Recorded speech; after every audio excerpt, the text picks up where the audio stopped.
Okay, Mike, just tell the listeners a little bit about you, please. Yeah, so Mike Sonne, I did my PhD in biomechanics at McMaster University, which is about 45 minutes outside of downtown Toronto in Canada. Kristian, you know this, but I'm a bit of a poser athletic therapist. In my first day of grade 9 in high school, our gym teacher asked, does somebody want to learn how to do first aid and tape ankles for our football team, that being Canadian football. I said, hey, that sounds like fun. So I went to the University of Windsor, got my first responder, learned how to tape ankles, did that for 5 years of high school, and then another 5 years of undergrad, and then changed streams into ergonomics, kind of at the last minute. So worked as an ergonomist for 2 years, started my own software development and ergonomics consulting company, kind of fell in love with research, all this while always being pretty passionate about sport. Got into the ergonomics space, primarily doing, how do we capture movement of individuals while they're working? And how do we do that with the least amount of equipment possible? So started exploring some markerless motion capture technology, primarily driven from single camera or cell phone video. And then one day, playing some recreational softball, filmed somebody throwing a ball and said, we might be able to use this in the baseball space. So got back into the sports world and the sport performance and health world in baseball a lot in the last 2-3 years, and have been doing a lot of writing about the biomechanics of pitching, the biomechanics of hitting and injury in baseball. In the last year started Proplay AI, which is a company looking at evaluating biomechanics first in baseball, but then expanding into other sports, in the near future.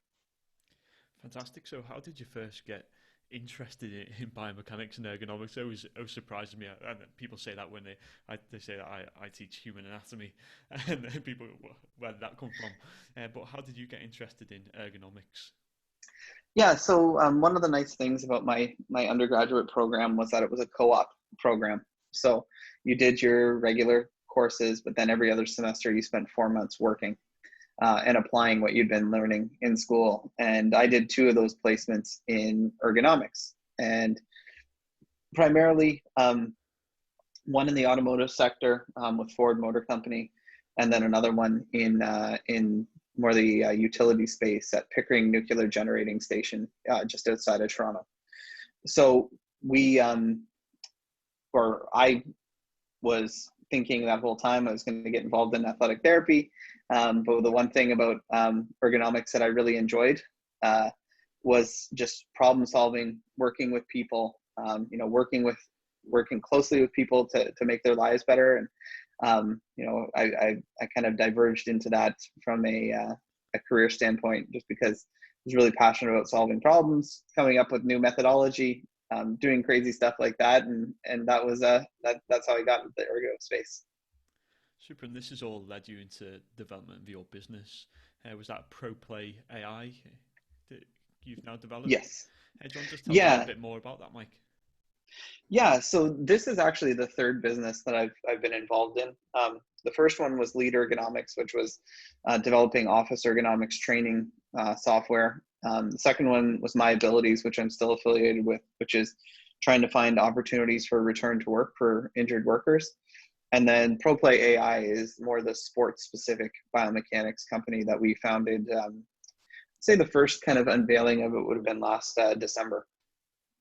So the whole goal of it is that we want to be able to provide the easiest method possible for capturing kinematics and biomechanics.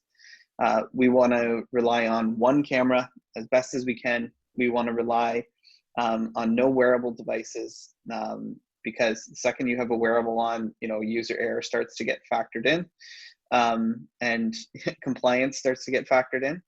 And it has really just been a matter of us, trying to target specifically a pain point that we're hearing from coaches and athletic trainers and scouts, and really try and develop out that space. And it's been very well received so far. Okay, in terms of just adding an additional question here, Mike, is how accurate is that kind of technology, and how far does it need to develop in order to make it something that is valid and reliable to use within any sporting context? Yeah, so we just published a paper in the Journal of Human Factors and Ergonomics, and it was using single camera markerless motion capture to do ergonomic evaluations. And for certain parameters, particularly when somebody, turned away from the camera or facing their back, we saw errors up to 30-40% for different upper extremity measures, which wasn't optimal. But that was in a very free form space where you had people moving in not a controlled way.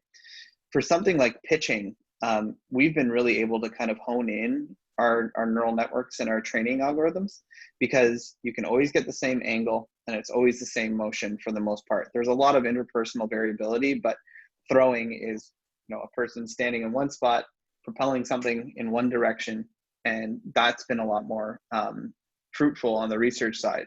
So we've done some tests where we've looked at like a parallax effect, moving down a line and seeing how the results changed, and they didn't. But from a validity standpoint, we're looking at like 4 to 12 degrees of error, overall about 7 to 12% error compared to a markered motion capture system, which, we're always going to try and kind of bring that number down. But at the same time, it's not necessarily about how accurate the motion is. We've found our numbers are pretty reliable. We've got really high intra-class correlation coefficients, trial to trial, that we're really happy about. So the validity is getting better all the time. The reliability is constantly improving as well. And when you have a controlled motion, we're very confident we can deliver accurate results. Great. And do you see a future in terms of spreading across sports in time, once you sort of nailed down all the accuracy around using something like it's that the sort of motion system, which doesn't have any of those markers on that Yeah, we'd normally expect for some form like qualis analysis? absolutely. Yeah. So, I mean, one of the things that we're very passionate about is that we don't want to just release software and tell you, it's good, trust us. We want to be peer reviewed in the way that we're doing things. And we've got people working on a peer reviewed validation of this software right now. But with some of the other sports that we want to get into, we started doing baseball hitting. We want to get into golf, but we don't have a marker set and we don't have a data set to validate it yet.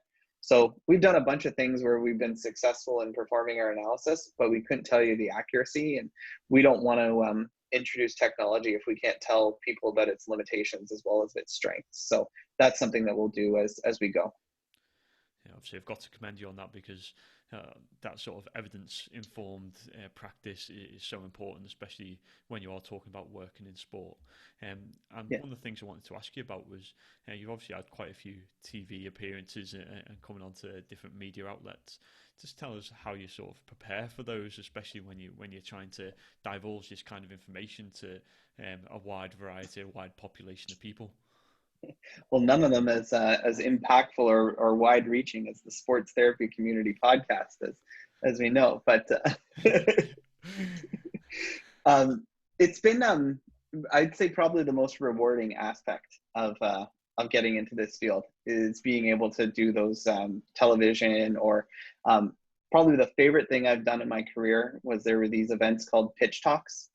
And pitch talks were basically, they were held at bars or concert venues, and people who worked in baseball would go there, coaches, managers, players, media people, and people could just go and ask any question they wanted about the Toronto Blue Jays or the Major League Baseball in general.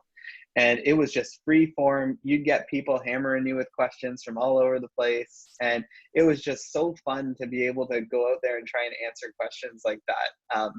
I think the career in ergonomics has really been helpful for it, because I can explain internal, external rotations and spine compression and all these crazy things as much as I want.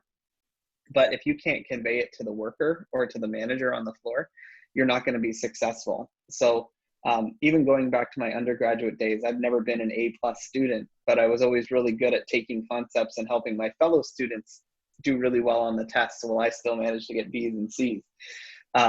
So I'd say like the one thing that's helped me out the most is just having that that contact with people who aren't academics, who aren't scientists, but still wanting to know about what I do for work, and those constant conversations around it has really made those TV appearances and those live appearances, those radio appearances, much more fruitful.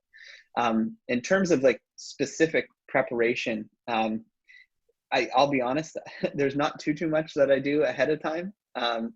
I tend to reread anything that I've written recently, just so that if they go back in my Twitter feed, or they go back on my blog, or anything I've written, that they're not going to be able to catch me on something that I forgot that I wrote.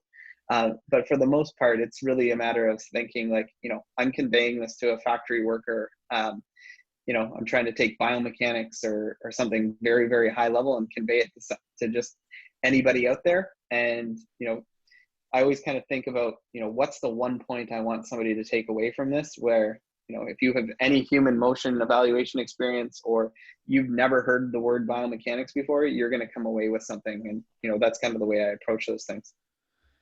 Excellent, and I'm sure the listeners will be really grateful for how simplistic you can make some of the information that you give out. Where can listeners find out more about you and also more about your business? Yeah, our website is proplayai.com, and I'm on Twitter and Instagram as at Dr. Mike Sonne. And yeah, more than happy to answer any questions on there, and comment on dog photos or whatever you might need to. Perfect. It's all about the dog photos. Of course. Yeah. That's why social media exists. Yeah, exactly. And just a final question, Mike. There'll obviously be some listeners who enjoy whiskey, even though I must admit I'm not one of them. So you're going to have to tell us your favorite given your social media bio. What I'd say? I went to the International Society for Biomechanics conference in Glasgow in 2016.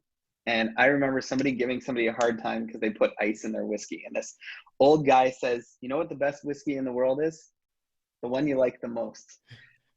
So he is just saying whatever you enjoy. I'd say I've developed a taste for the Islays. Like, I really enjoy Lagavulin. Those really peaty, smoky whiskeys. Those are probably my favorite. But there's some great Canadian whiskeys like Crown Royal, Northern Harvest Rye, and then the Wiser's, green and blue. Those are great as well. How did I know you were going to go back to Canada? You have to. Yeah, I got to respect the roots. Mike, thank you very much for coming on the Sports Therapy Community Streamed. I'll obviously make sure that all those contact details and the business website are in the show notes.